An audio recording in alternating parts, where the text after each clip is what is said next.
Crystal, who sits in that corner, is one of the young ladies who offered to help with the seminar work.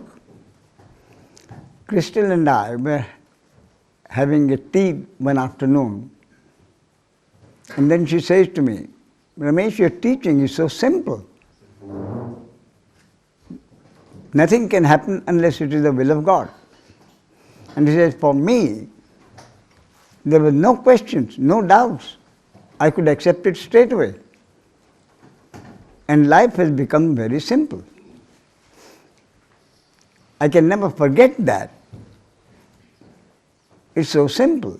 Nothing happens unless it is the will of God. And then I go about my life doing whatever is necessary at the moment. So I said, Crystal, that's exactly it. And that again reminded me of Ramana Maharshi's words. Self-realization is the simplest thing. So that's how life goes on with me, with the daily routine. When I go back, my daily routine will start. I usually get up about 5:30, walk about for about half an hour or 45 minutes, then breakfast and the morning paper, then getting ready for the talks at 10 o'clock. Then someone from the visitors, regular visitors, an Indian friend, he offered to sell the books, collect the money and give it to me. So that's what happens in the morning. After the talk, lunch and a nap. I get up after the nap, then there is the afternoon newspaper. Then after the newspaper, I still have 2 hours when I just either talk with my wife or again walk about. That's one of the part of the programming of this body. I would rather walk about than sit. So I walk about for about 10, 15, 20 minutes, sit down for about 3 minutes, walk for another 10 or 15 minutes, then lie down for 10 minutes. So it goes on like this. But suddenly one day, quite some time ago, it suddenly struck me that during these rest periods, or even when I am walking and when I lie down, the japa starts automatically, spontaneously. Japa is the repetition of the mantra, which I got from my guru. Not Nisargadatta. I think my mother was very religious. So there was in Hubli, there was a well-known saint. So she had me take the mantra from him. And that mantra, I noticed suddenly that japa, the moment I lie down or start walking, the japa happens spontaneously. More when I lie down, because when I walk, either the telephone rings or something happens or someone calls. But when I lie down for about 5 or 10 minutes, the japa happens spontaneously. And then again, very soon after that was noticed, it was going on all the time. I came across Ramana Maharshi's line, when japa happens spontaneously, it is self-realization. So the japa happens spontaneously, the significance of which I interpret as consciousness is all there is. So the me may come and go, but the consciousness continues to be. Where can it go? It's all there is.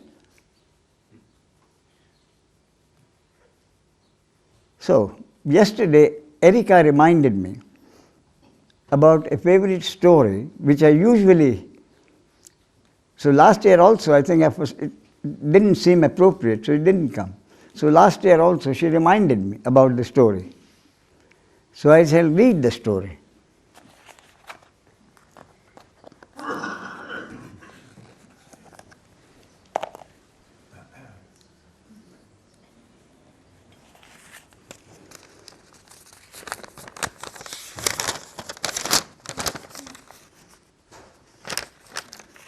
The story is entitled Footprints. One night, a man had a dream. He dreamed that he was walking along the beach with the Lord. Across the sky flashed scenes from his life. For each scene, he noticed two sets of footprints in the sand, one belonging to him and the other to the Lord. When the last scene flashed before him, he looked back at the footprints in the sand. He noticed that many times along the path of his life, there was only one set of footprints. He also noticed that it happened at the very lowest and saddest times in his life. This really bothered him, and he questioned the Lord about it. Lord, you said that once I decided to follow you, you would walk with me all the way. But I have noticed that during the most troublesome times of my life, there is only one set of footprints.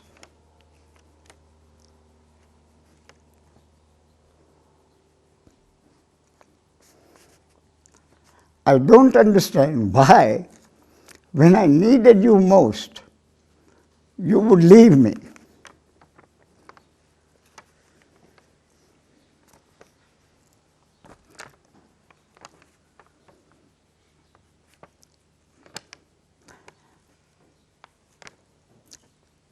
The Lord replied, my precious child, I love you and I would never leave you. During your times of trial and suffering, when you saw only one set of footprints, it was then that I carried you.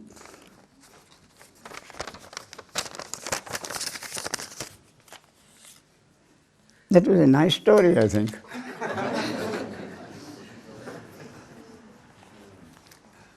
It always happens, so I kept my handkerchief ready.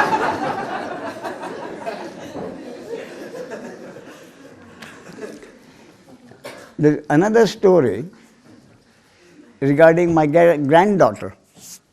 It was the favorite of the cook at the Hollywood residence of my friend Henry Dennison.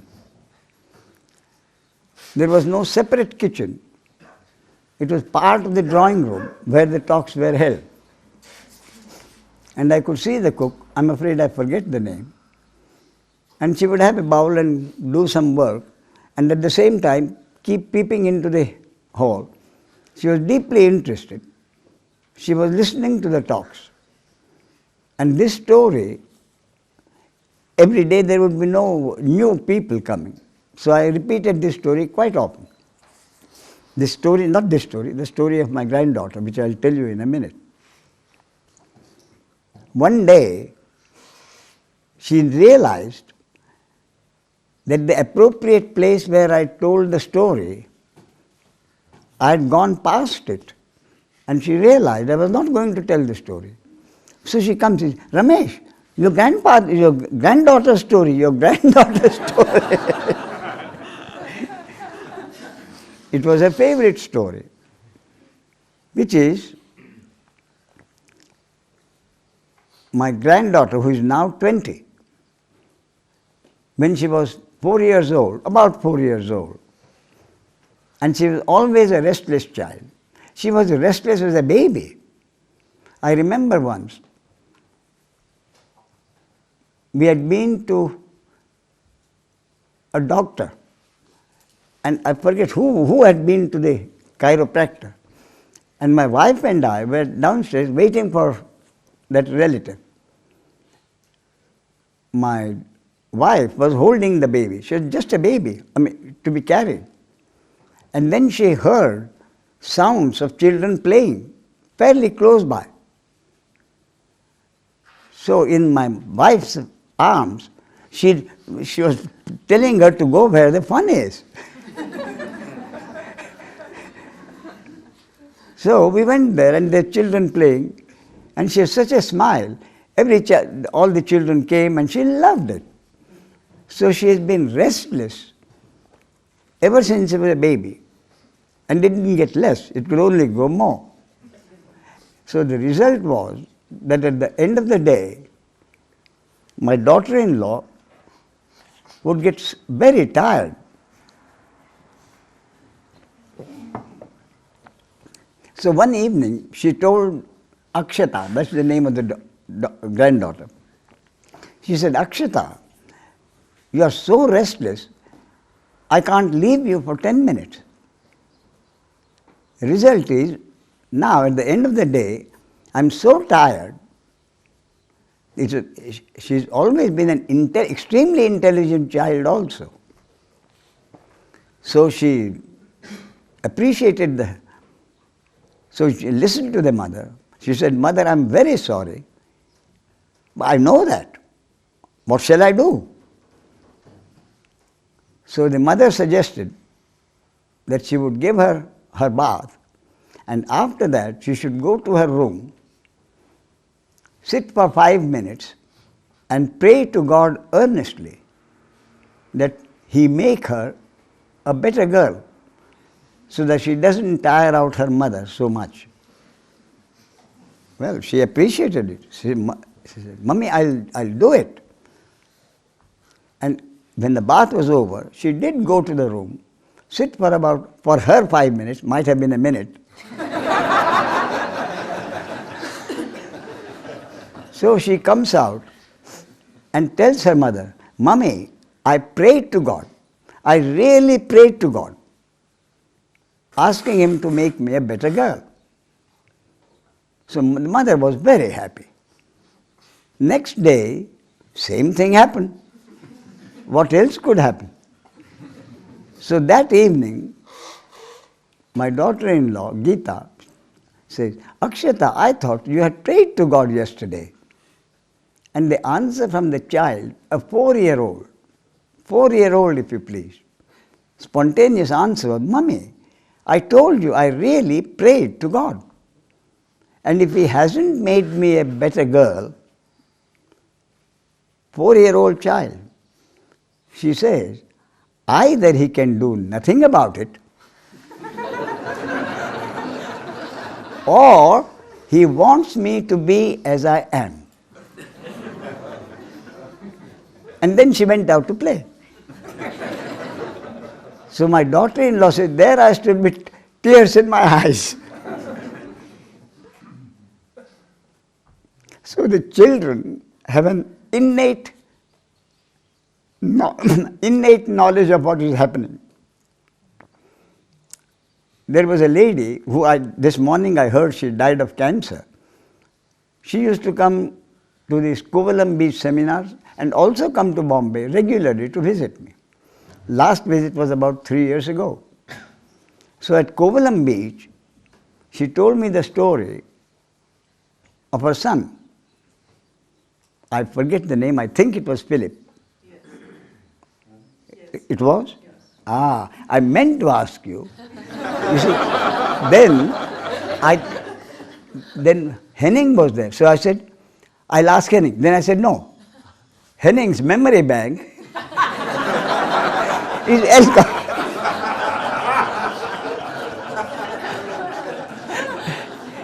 So it was Philip. So she told about the Philip. She said, what happened was, they had 4 children. And both father and mother were working. So they had to employ a person to look after the children for all day, from 8 or 9 in the morning till she got back at 5 or 6 in the evening. One evening when she got back, Karen, I think the maid's name. Wow! I'm amazed. So she said, Karen tells her, Madam, do you know what Philip told me this morning? He said, Karen, do you know we are all dreaming and we will wake up when we are dead. So the mother thought, Eva Maria thought, There must be some misunderstanding somewhere. I'll talk to Philip. So again, she gave him his bath, and while she was drying him, she said, "What did you tell Karen today?" So Philip said, "Oh, I told her lots of things. Something about dreaming." He said, "Oh yes, I told Karen that we are all dreaming and we'll wake up when we are dead. No mistake." So Karen asked the child, "Philip, who told you that?" And Eva Maria said, "You should have seen the look of pity on his face when I asked him the question. So he said, 'Who told me that?' Meaning, nobody had to tell him that. That was his knowledge. He knew it. Why should somebody have to tell him?" So he said, he looked at me with such pity in his eyes. But because I'd asked the question, so he said, "Who told me that?" Then he gave an answer which he thought the mother would understand. He says, "Who told me that?" "God told me that." "Now are you satisfied?" He didn't say it, but that's the way he said. "God told me that. We are all dead. We are all dreaming, and we'll wake up when we are dead." When I mentioned this story subsequently in the States, promptly one lady said, "Do you know, only this morning I read a letter in a woman's magazine written by a lady to the editor. And the story was this. The lady who wrote the letter says she has a 3-year-old son,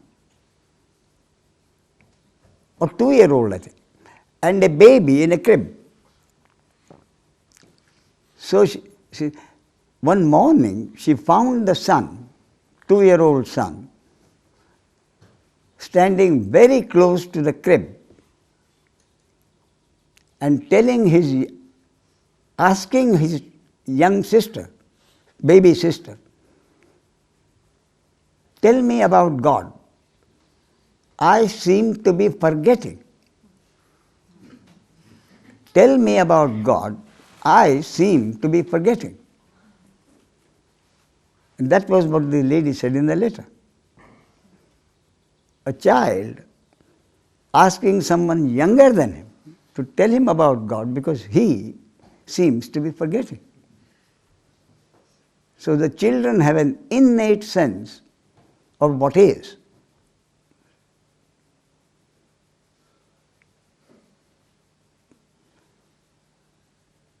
So that's what I wanted to say this morning. Last day, any questions, comments? Not necessarily questions. If any comments, please.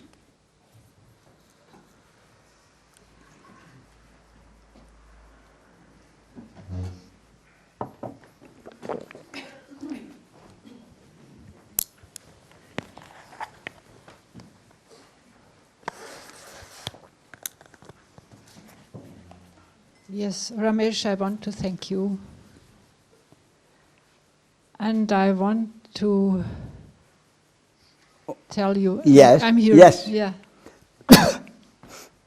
A very strange story that happened to me when I saw your late guru, Nisargadatta, Yes. in the 70s. I don't know, don't remember the date.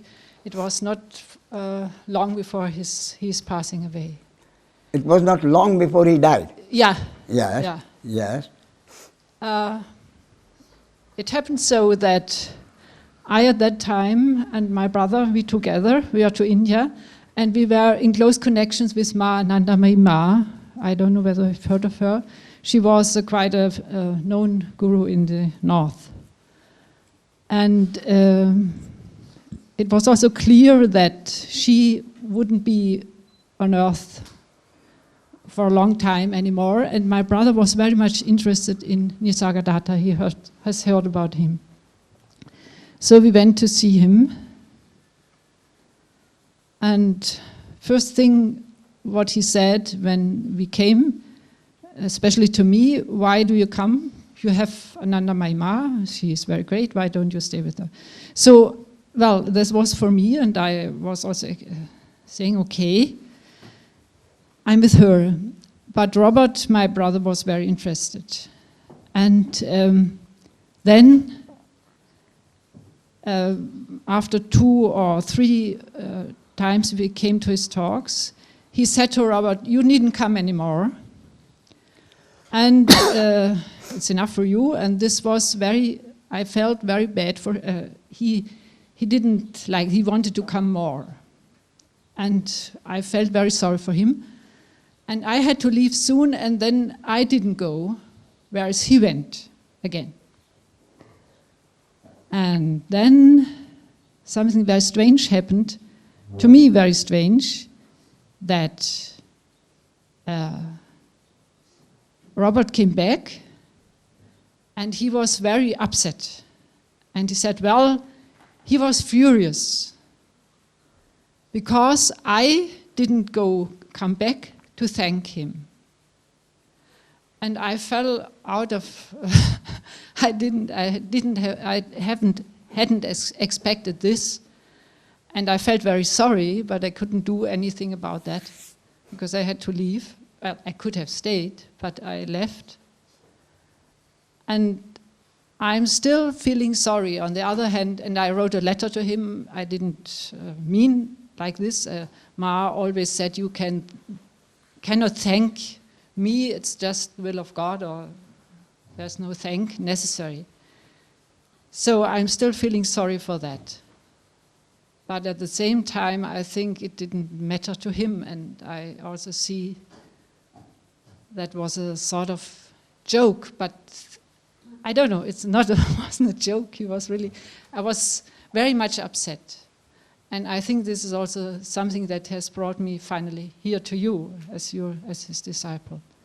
And I just wanted to tell this, that I'm thanking you now. Thank you.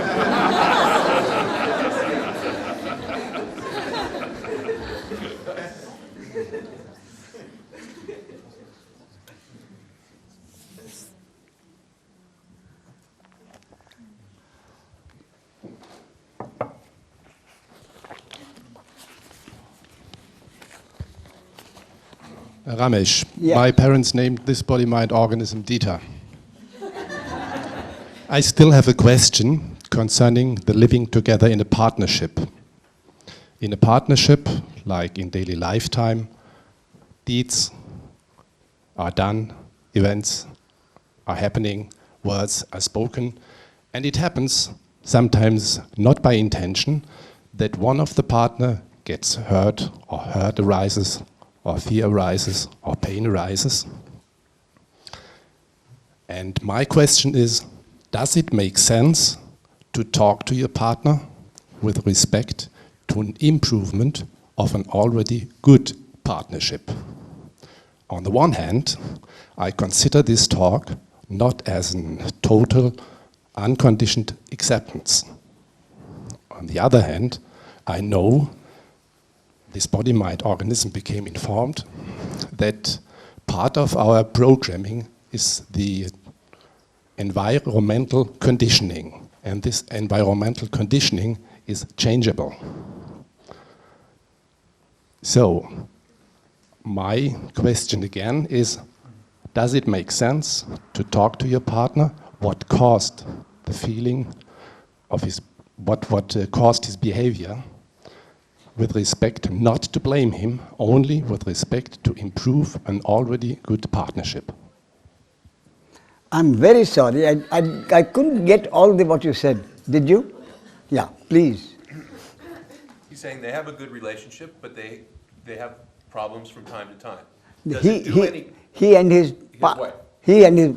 Yes. So does it do any good Yes. to talk about these problems that might arise? Yeah. Or should there just be acceptance of the fact that these problems arise?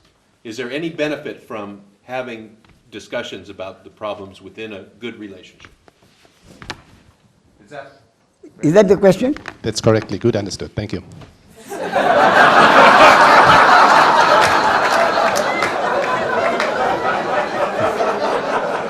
Please sit down.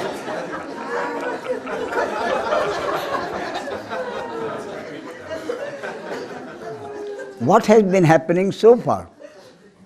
Have you been discussing the problems? Or have you been accepting and you say, no talk? Before I met you, we discussed these problems. Now I'm not that sure whether we should do it like we did before, Yeah. because as I mentioned it's of course not a total unconditioned acceptance of what's happening. Yes. You see, the point is, there are problems. So, there is really no reason why you shouldn't talk to your partner. But if it goes on all the time going round in circles, then I think it's exactly for this reason that there are marriage counselors. At least there are in the States, I hear. Aren't they marriage counselors here? Henny? That's what they are there for. Why don't you go and meet them together? One of them. Maybe that will help. Otherwise, what is likely to happen is, you keep on saying what your side of the story, your partner will keep on saying her side of the story. But if you both go to a counselor, maybe things will work out.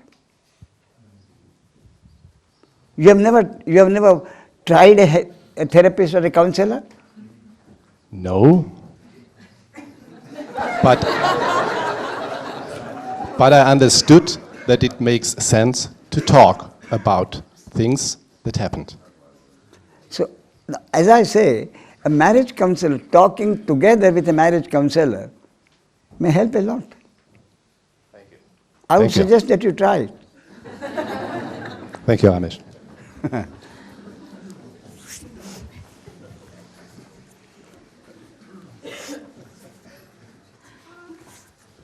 Ramesh, Yes. from yesterday, where I asked you my question, since then I feel something is happening in me. Yes. And I feel much more light, nicht mehr so schwer.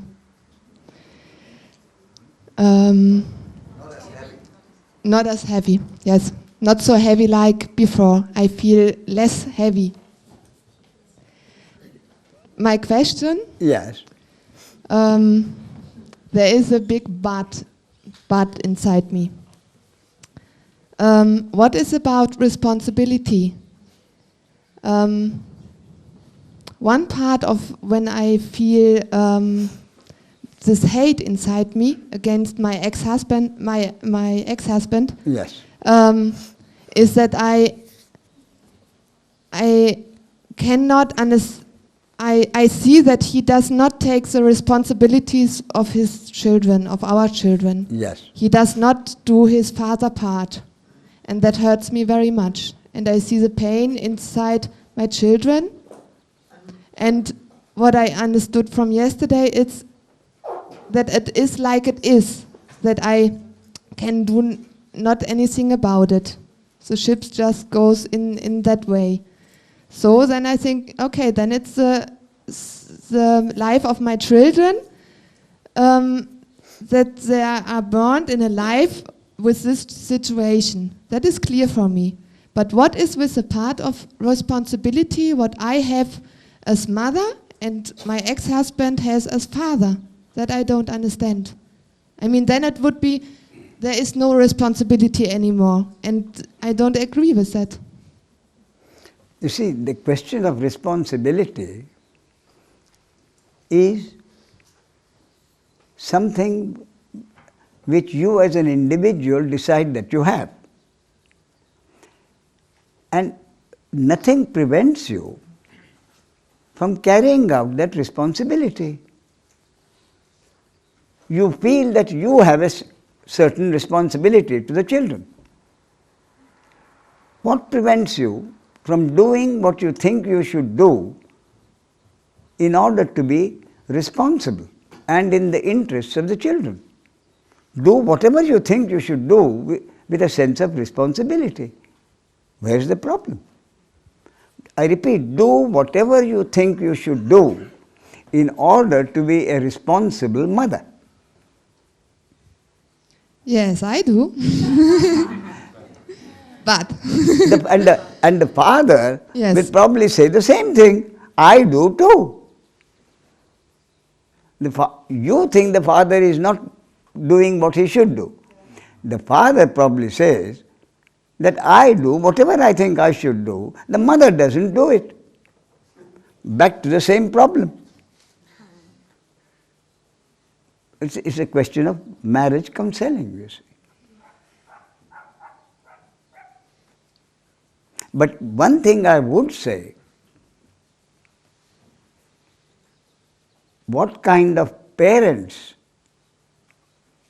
the children have and what kind of consequences the children will have to suffer or enjoy because of the relationship between the parents is really the destiny of the children. If the destiny of the children to have a couple of very loving parents, the effect of that will be on the children. Whereas a disturbed marriage can have bad effects on the children.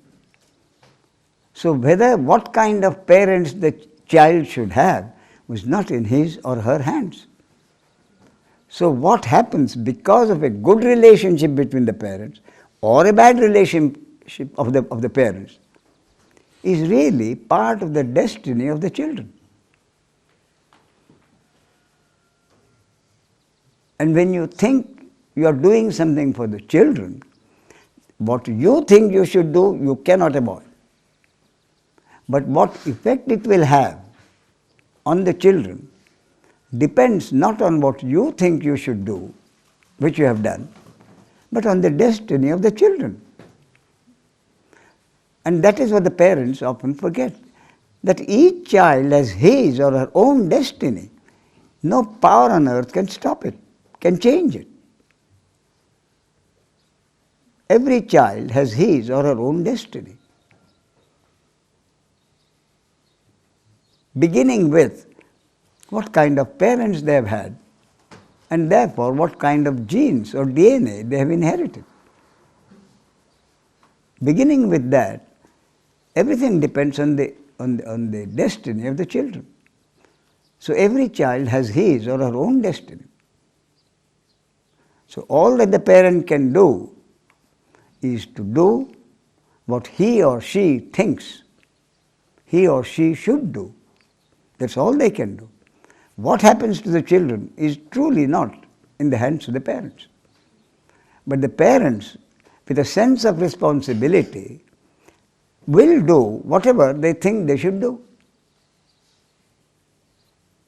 Ultimately, what happens to the children is essentially their destinies.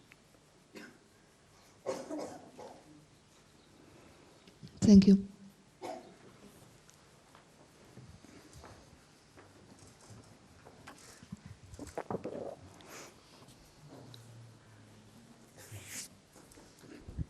Danke. Marc, würdest du bitte übersetzen? Noch näher? I think you can hold it, Mark. I have to.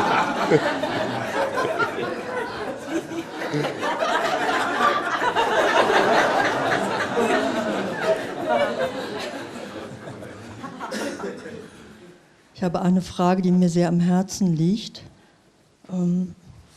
Seit mein Bruder seinen spirituellen Weg geht, habe ich das Gefühl, dass es ihm immer schlechter geht, also es kontinuierlich bergab geht und dass es nicht etwas ist, hin zu einem Durchbruch zu gehen, sondern dass seit 8 Jahren 2, 3, 4 kleine Katastrophen pro Woche passieren. Yeah. Oh, okay. She has a question that is very important to her. Yes. It concerns her brother, Yes. and he is since 8 years. He is on a spiritual search, and she has the He's on a what? on a spiritual search. Spiritual search, I see. Yes. And she has the feeling that he is going down, that the search is not of a help. Yes. Eine Katastrophe nach der anderen. One catastrophe is following the other. Immer wenn er etwas Hoffnung hat, 2, 3 Tage später, seine EDV-Systeme stehen still, er kann sich nicht erklären, Aufträge kommen nicht, dann bekommt er wieder Hilfe. Es ist immer kurz vor dem totalen Zusammenbruch. So there are many difficult Now, wait a minute. situations. These catastrophes that she's talking about Yes. are catastrophes in his life. Yeah. Yes, in his life. really life. You see, then why do you associate the catastrophes in his life, which is part of his destiny, with the search? Are you saying because he is a spiritual seeker, he should not have the catastrophes or difficulties in life? The Yes. problems or difficulties in life, physical pain or mental pain or grief, will happen even to a sage. Even when the complete understanding is there, pain can happen, grief can happen. You see? So, expecting that because someone is a spiritual seeker, his life should be smooth, without any difficulties or catastrophes, is not. That what happens to people in life is their destiny over which nothing can be done. No power on earth can stop it. So the spiritual search and the catastrophes in life, or how good the life is, are totally two different things. Thank you. But that is what the seeker expects. He says, I am a spiritual seeker. He only seeks money. I seek God. Therefore, it is God's responsibility to make my life smooth and easy. That's not it. Thank you.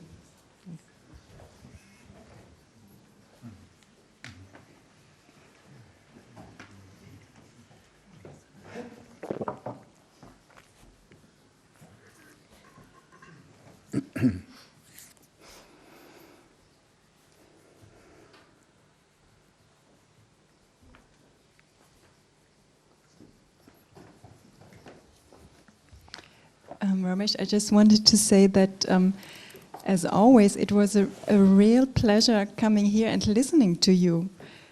And tomorrow, this was another gift that you always said you're a mixture, Ramesh is a mixture of bhakti and the other thing, the knowledge. Jnana, yes. Yeah, and this is the first time that I saw it.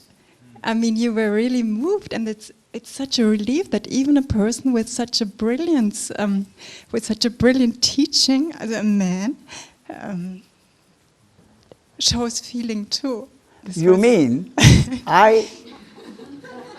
having taught Advaita for so many years, I should really be more insensitive? No! Is that what you're suggesting? No, but I'm glad that you're not. You see, that being sensitive or insensitive is part of the programming, you see. It's part of the programming.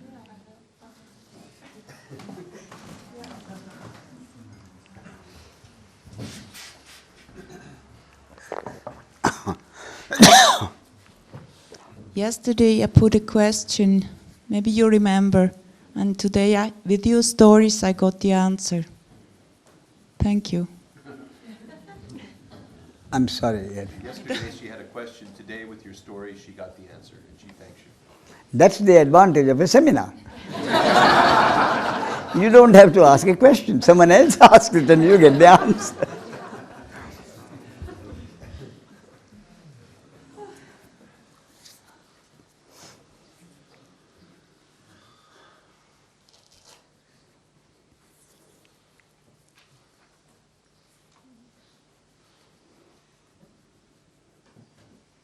I repeat again, if any questions arise,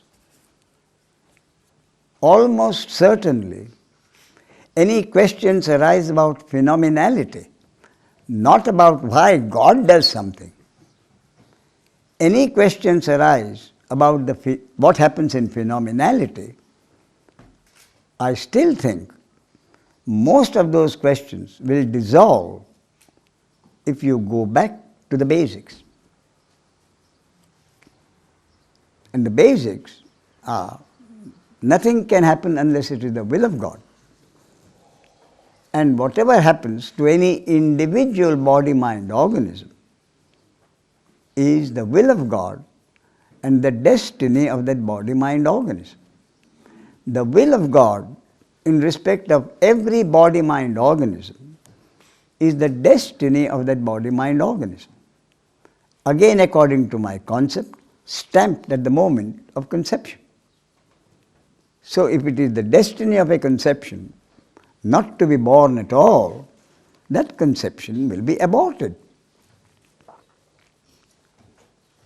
And if a conception is to be born, then that conception will result in a human object being born. And the destiny of that born object over the destined span of life, every moment, what happens during that span of life, every moment, to that object is God's will and the destiny of that body-mind organism, stamped according to my concept at the moment of conception.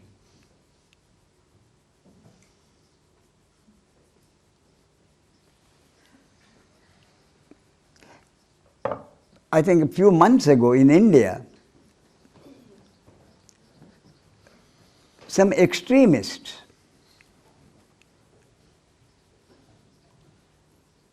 a social worker belonging to a particular creed, which also was concerned in converting of the tribal people into Christians. They were also genuine social workers, but church social workers. So there were some extremists who didn't like that. And what they did was, the father and the son, they were in a car. So what they did is, they locked them in the car, they wouldn't let them come out, and set fire to the car. And both the father and son, I think one son, I'm not sure, maybe two sons, I think two sons, were burnt in the car. It was a horrible thing. The next day came the report of what the wife said. The wife, normally in her grief, would have probably threatened the whole tribe, some extremist members of which had done this horrible thing. But the words that were reported in the press, her words were, the lifespan of my husband and the two children, as allotted by God, was over when they died. I was enormously moved. The suffering, bereaved widow and mother accepts what had happened as the will of God. What more trying circumstances can there be in which your faith in God has been proved? That's what she said. Not the same word, but the meaning was exactly this. She said, I accept that the lifespan allotted by God for my husband and 2 sons was over when it happened.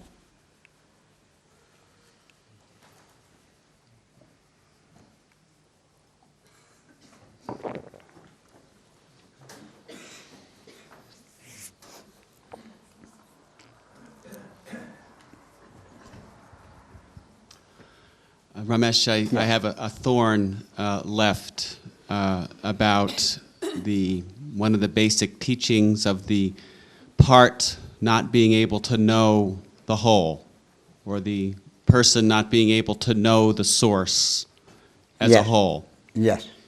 I think the Bhagavad Gita has a scene where Krishna shows Arjuna the whole of creation. Yes. And he cannot see it. Is Yes. that correct? Could you explain that? Sure. Thank you. Ramana Maharshi has explained that, saying that is just nonsense. Thank you.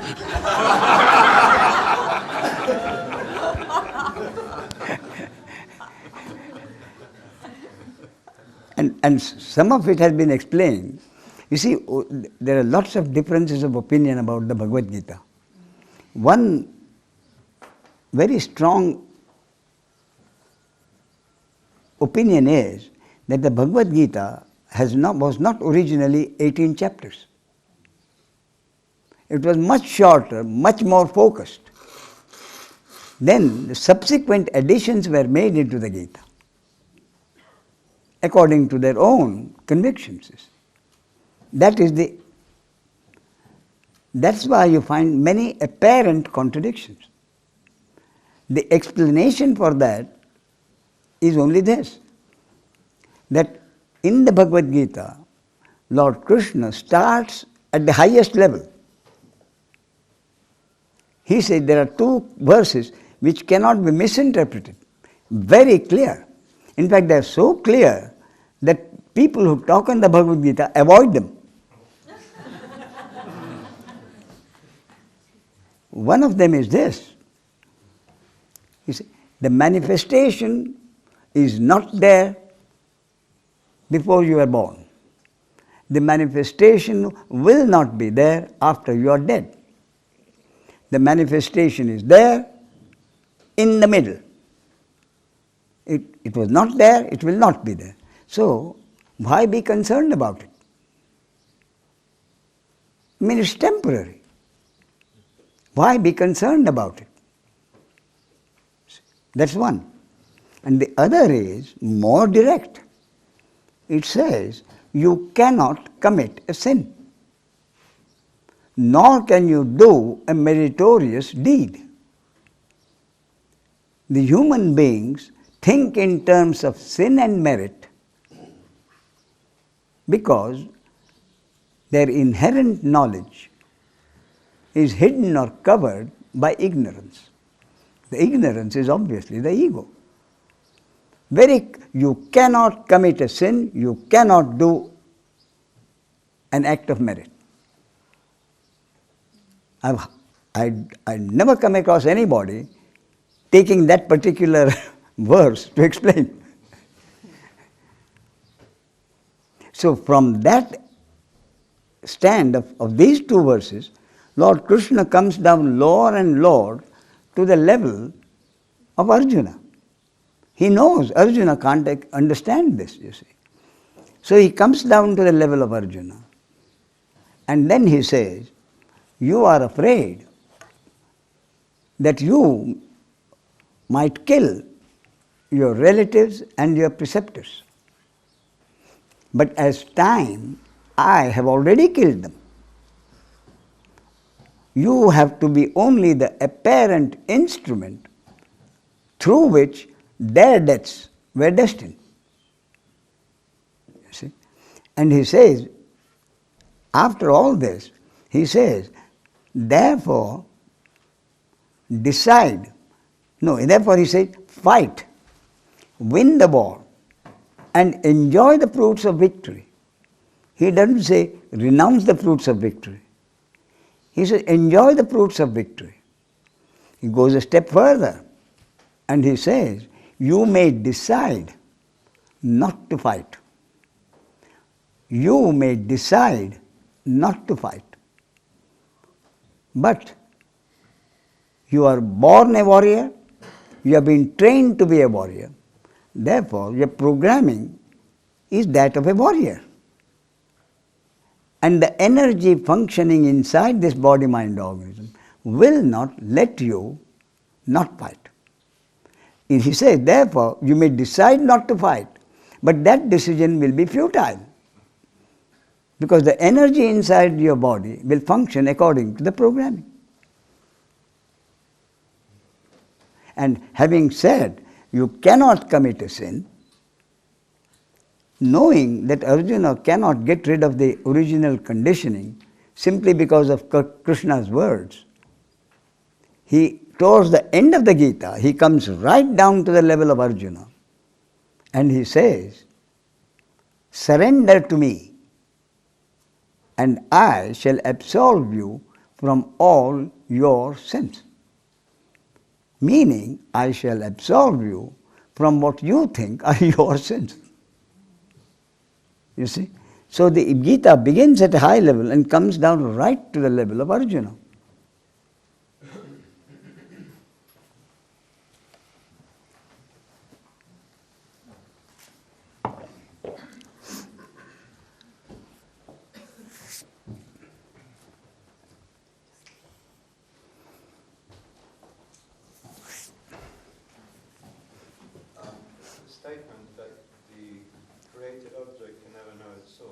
Could you please speak a little loudly?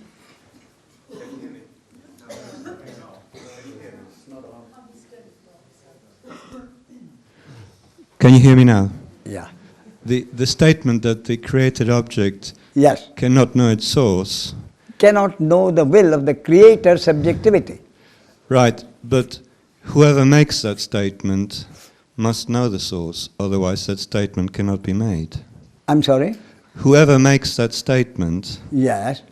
must know the source, otherwise that statement cannot be made. I'm sorry, I don't follow. Well, if I don't know how else to... I mean, whoever makes that statement, I am making that statement. Right, so, but to make that statement, you must know what the source is. To make the statement... Not at all. Not at all. Supposing you paint a picture, and in that picture you paint a figure. Can the figure ever know why you painted the picture at all, or made the figure the way you have? But the painter can... It's a matter of logic. It's purely a matter of logic.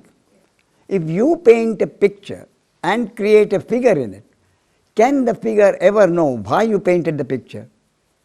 No. Exactly the same way.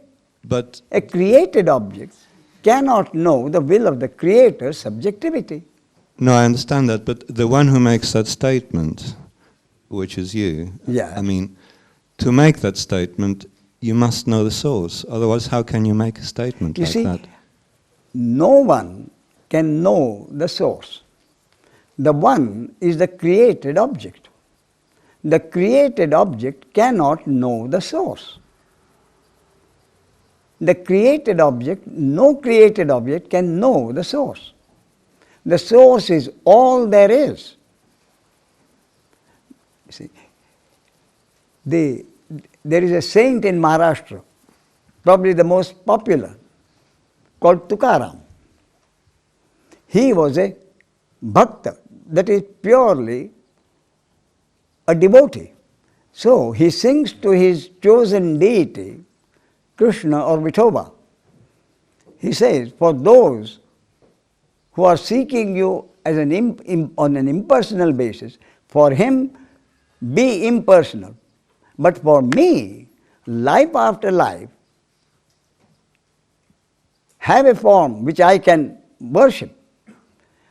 From that position, the same Tukaram later, when he has knowledge, and in the Bhagavad Gita again there is a verse which says, when the intensity of a devotee's devotion reaches a certain degree, I give him the receptivity to have knowledge.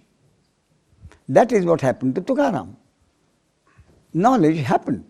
But that would be the knowledge of the source, wouldn't it not? No, knowledge that a created object can never know the source. And that is why he says, ultimately, when the knowledge had happened, that he says, I went to see God or know God and returned being God. I went to know God and returned being God. You see, to know something, there has to be a subject-object relationship. To know someone or something, you as the subject can know the other thing or person as an object. So for you to know something, you have to be the subject, and what you know or understand is the object. So if you expect to know the source, and that is the whole trouble of the seeker, what happens is the created object usurps the subjectivity of the pure subject and becomes a pseudo-subject. And what's worse, he converts the pure subjectivity into an object which this pseudo-subject wants to know. In my concept, I call that the original sin, if ever there is one. For an object to usurp the subjectivity of the pure subject and turn the pure subject into an object, which is what the ego does. What you just quoted about the one who wanted to know God and came back as God, am I quoting you correctly? The one who wanted to know God, yes, was in ignorance. But he came back and he was... And being God with the understanding that consciousness of God is all there is. Therefore, there is no one who can know God. So the one who wanted to know God gets merged with pure subjectivity when there is no longer any desire to know God, which is knowledge.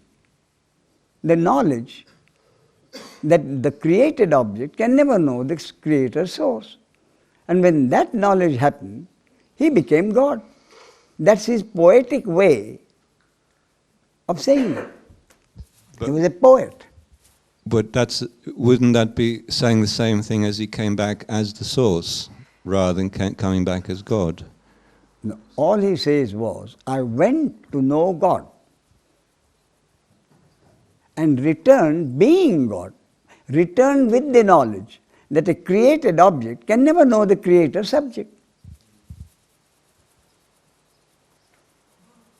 I went to know God as a created object wanting to know God, and returned being God with the understanding that a created object can never know the source. Thank you. Which means all there is the source. That is being God. He puts it in a poetical way. Meaning really that the ego wanted to know God, and when the knowledge happened, the ego got dissolved in the subject. Thank you.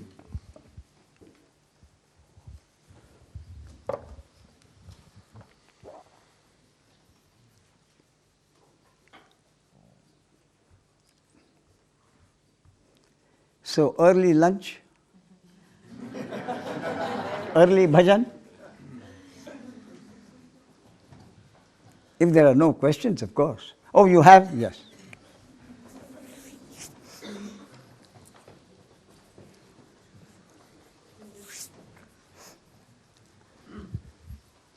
It was a concept that came, or an idea that came to me the other day. Yeah. When you were talking about God wanted to give the theory of relativity to the world So he created the mind body of Einstein. And I thought maybe at the end now, when he wanted to give Advaita to the world in a simple form, he created the mind body organism of Ramesh.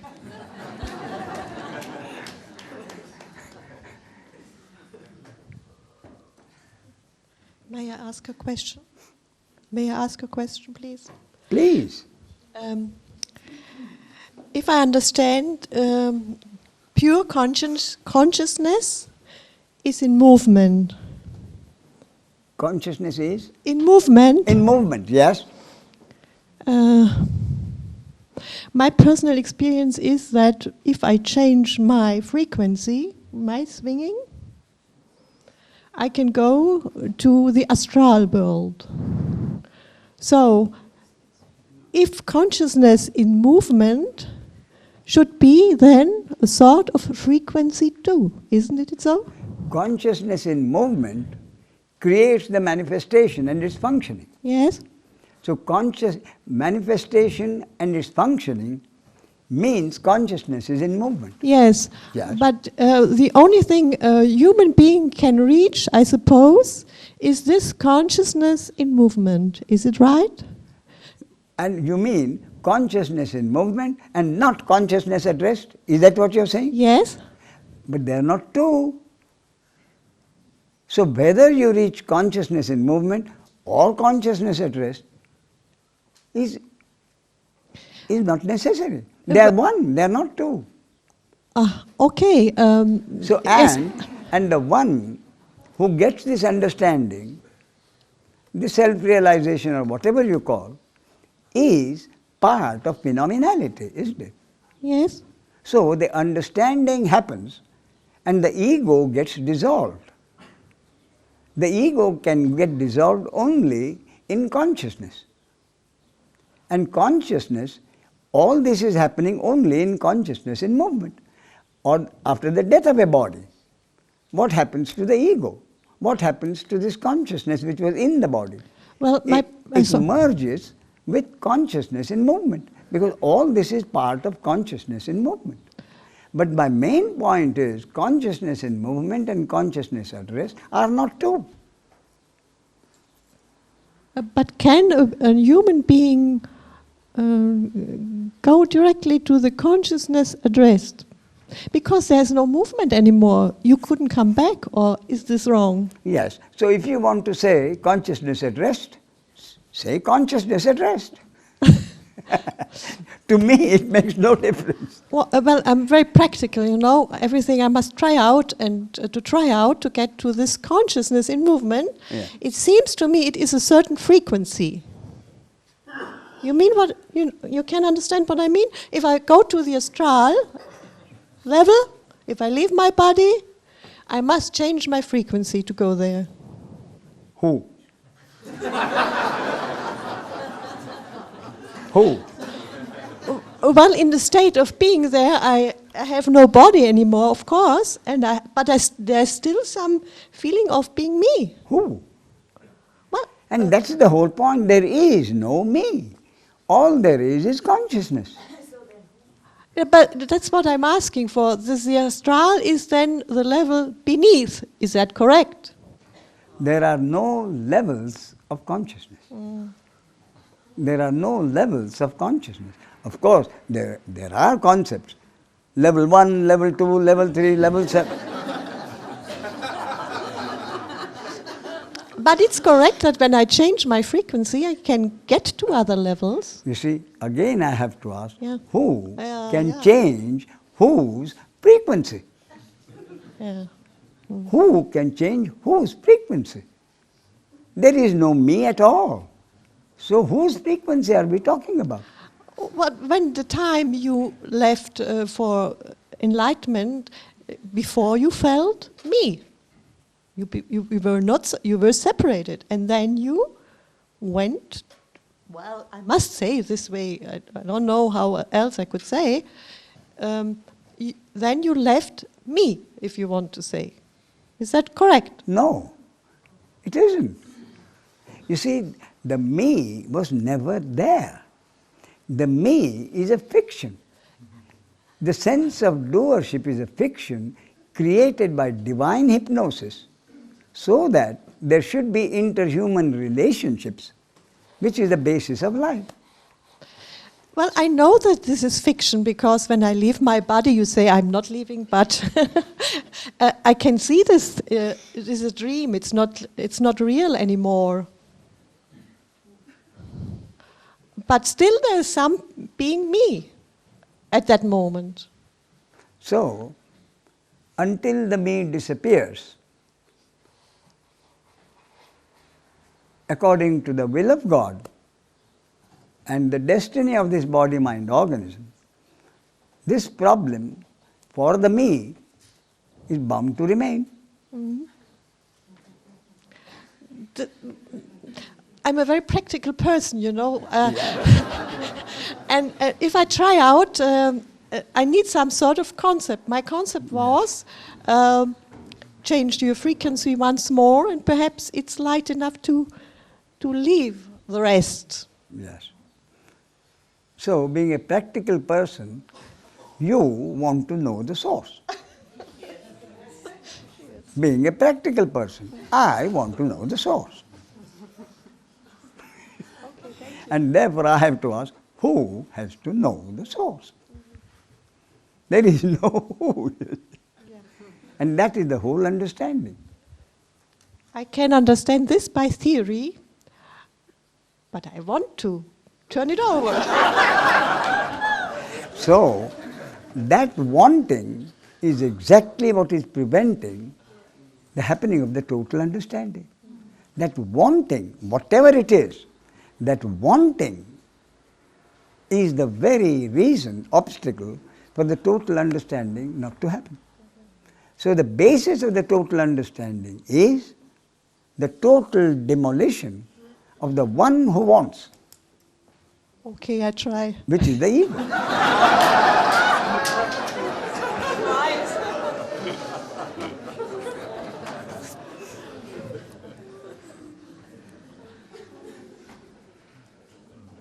Here.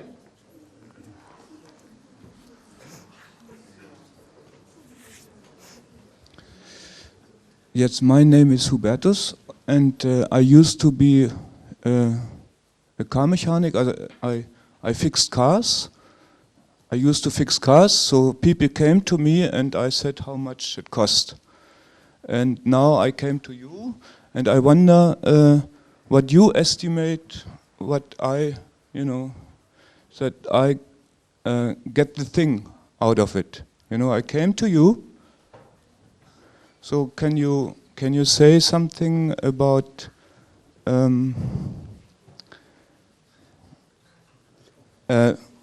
could we make a deal somehow? Like,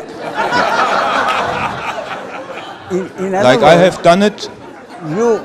You want me to make a deal with you. Pardon? You want me to make a deal with you. No, I want to make a deal with you because I am broken, So you might can fix it. People? Pardon? Whether I make a deal with you or you make a deal with me, tell me what is the difference. There's no difference, but then if why you do agree, say, when maybe, I say I make a deal with you, why do you say no? You make a deal with me. What is the point?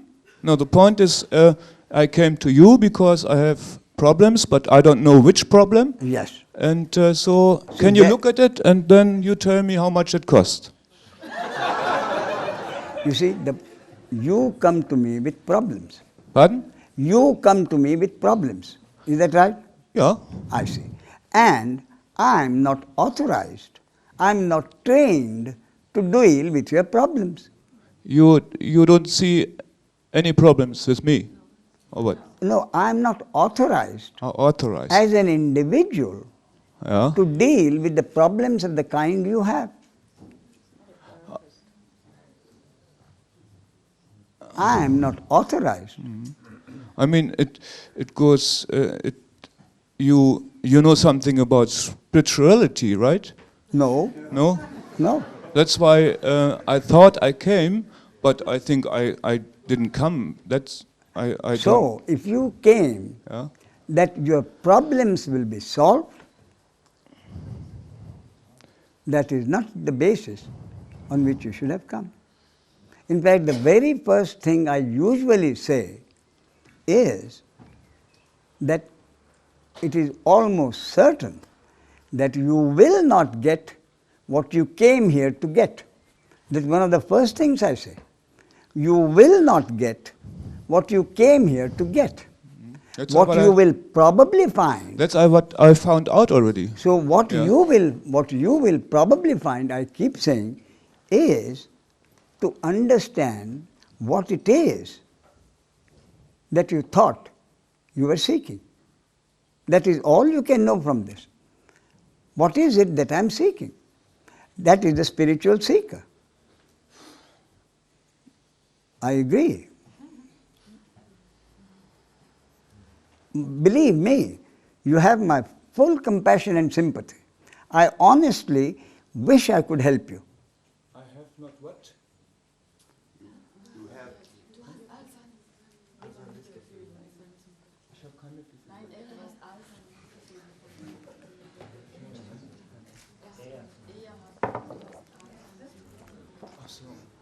Okay, danke. You see, now what I'm saying is this. If you go to a specialist, a heart specialist, and ask him to remove your problems about your ear or nose, he will say, I am not authorized. I deal with heart. I don't deal with ear, nose and throat.